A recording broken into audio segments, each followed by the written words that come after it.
Bonjour chers élèves, ce matin nous allons ensemble découvrir la deuxième partie de notre leçon. Mais bien avant, nous allons faire un petit rappel.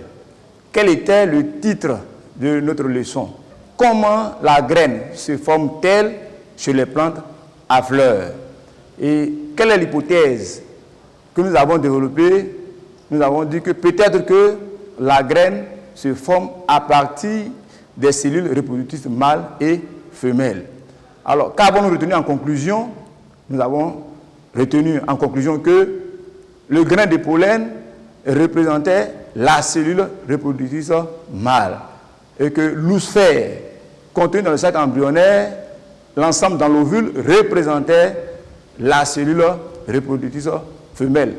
Chers élèves, vous devez connaître l'explication schématique et par écrit de la formation de ces cellules reproductrices. Nous allons maintenant passer à la deuxième partie de notre leçon qui concerne la rencontre des cellules sexuelles. Et nous allons la reprendre sous la forme de questions. Nous passons au grand 2. La graine se forme-t-elle par la rencontre des cellules reproductrices? Des cellules reproductrices. Bien. Alors, pour répondre à cette question, qu'est-ce que nous allons faire? Nous allons faire une observation. Alors, qu'est-ce que nous allons observer ici? Nous allons observer, bien évidemment, un document qui montre le dépôt d'un grain de pollen ou bien des grains de pollen sur le stigmate. Vous avez en face de vous le document. On voit un insecte qui dépose un grain de pollen sur un stigmate. Et cela peut se faire aussi par le vent. Alors, quelle est l'étape qui suit cette observation? Bien évidemment, c'est le résultat. Donc, notez petit 2, résultat. Vous avez devant vous le résultat au tableau. On voit des grains de pollen. Alors, regardez bien. Alors, qu'allons-nous faire de ces résultats-là? Oui, nous allons les analyser. Donc, vous notez en petit 3, analyse. Alors, en analyse, nous voyons le grain de pollen qui est déposé où? Le grain de pollen se dépose sur le stigmate. Et que se passe-t-il ensuite? Ce grain de pollen ou ces grains de pollen germent. Et ils émettent un tube pollinique qui s'allonge et arrive dans l'ovule. Bien, quelle est l'étape qui suit l'analyse? C'est l'interprétation. Donc, vous notez petit 4, interprétation. Le transport du grain de pollen sur le stigmate est assuré par le vent, par les oiseaux, par l'eau, par les hommes, etc. C'est la pollinisation. Alors, lorsque le grain de pollen se dépose sur le stigmate de la même fleur, on parle de pollinisation directe ou d'autopollinisation. Par contre, lorsque le grain de pollen se dépose sur le stigmate d'une autre fleur de la même espèce, on parle de pollinisation croisée ou de pollinisation indirecte.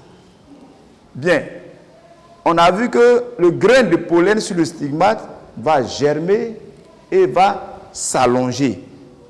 Alors, l'allongement du tube pollinique est appelé la germination du grain de pollen ou la formation du tube pollinique.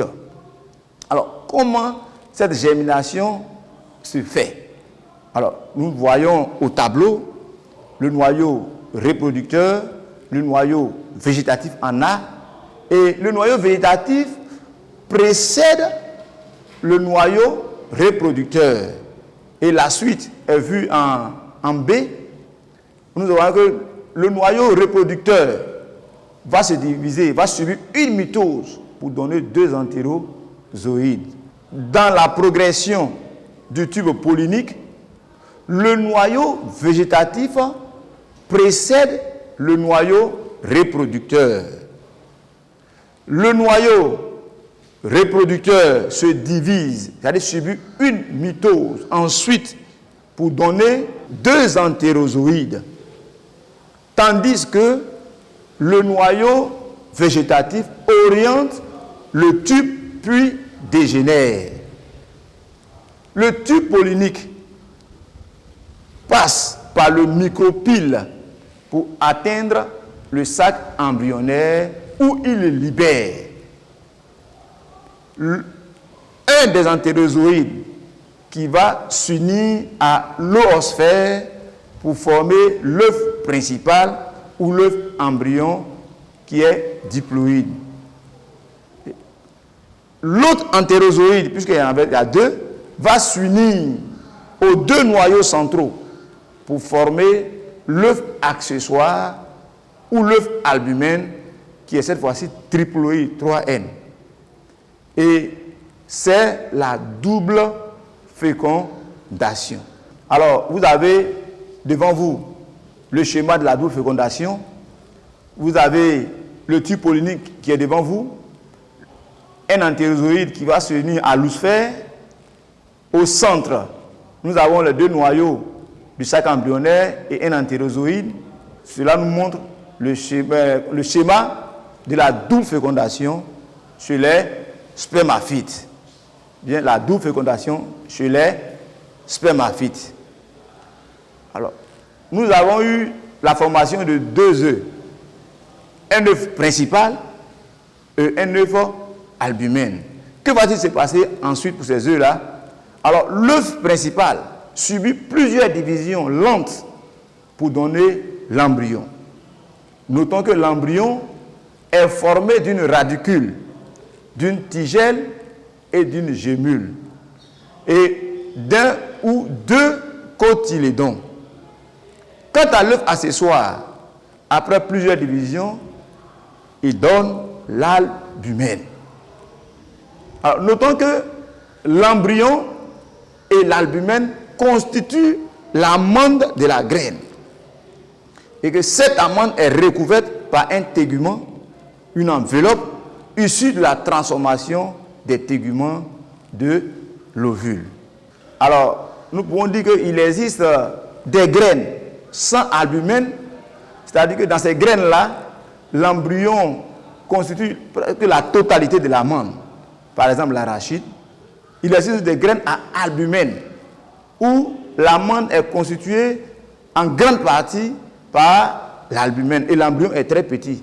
Par exemple, le maïs et le riz. Alors, au cours de ce processus, que devient l'ovule fécondé? Alors, au cours du processus, l'ovule fécondé se transforme en une graine. Et l'ovaire s'hypertrophie, il grossit et devient un fruit. Bien, qu'allons-nous retenir? Que pouvons-nous retenir pour cette partie? Donc, nous notons conclusion partielle. Alors, comment la graine se forme? Nous retenons que la graine se forme par la rencontre des cellules reproductrices, des cellules sexuelles. Alors, que se produit-il au cours de cette rencontre? Il se produit une double fécondation qui caractérise la reproduction chez les spermaphytes, aussi appelée plante à fleurs. Au thème de notre leçon, que pouvons-nous retenir dans tout ce que nous avons dit? Alors, nous allons noter en conclusion générale que chez les plantes à fleurs, comment la graine se forme? Les graines se forment à partir des cellules reproductrices mâles. Et ces cellules-là, comment on les appelle? Ce sont les entérozoïdes et femelles, qui est l'oosphère. Ces graines sont le résultat de la double fécondation. Au cours du processus, l'ovule fécondé se transforme en une graine. Et l'ovaire s'hypertrophie, il grossit et devient un fruit. Activité d'évaluation.